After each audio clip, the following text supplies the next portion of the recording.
Where Kevin Durant is right now, kind of being through with that situation. Certainly fun to talk about. It is shocking, but I don't know if I'm like totally shocked right now. I think it was the last time we had Pat where I was just like, there's a scenario where there's no Kyrie, no KD, and they just have Ben Simmons. That's going to happen. Like, yeah.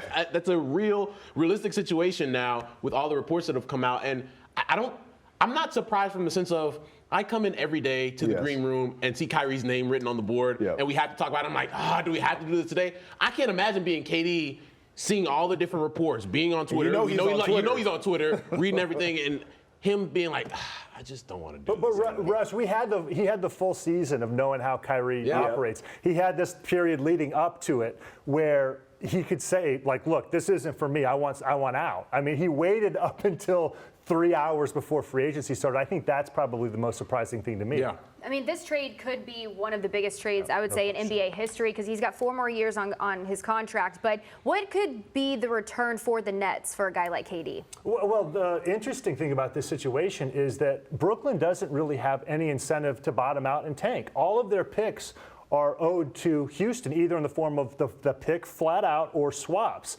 So the ironic thing of this situation is that Sean Marks is now in the same situation that he stepped into when he got the job after the previous regime traded the future away to put together the big three in Garnett, Paul Pierce, and then they didn't really have an incentive to tank. So he did a good job of putting together young players, tried to be competitive, built a good culture.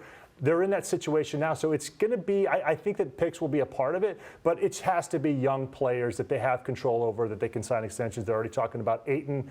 The Ayton Bridges package of Phoenix makes sense, so I would say something like that. Okay, so we're talking about the Nets, but let's take a look at KD. Where do you think could be a realistic landing spot for him? Well, he's in the business of winning championships right now. Right. Yep. I mean, so Phoenix, I think, is right at the top of that list. Miami, to me, makes a lot of sense. Bam Adebayo would not be in that trade because of arcane salary cap rules involving players on designated max extensions. You can't have 2 of those guys on your roster that you acquire through trades.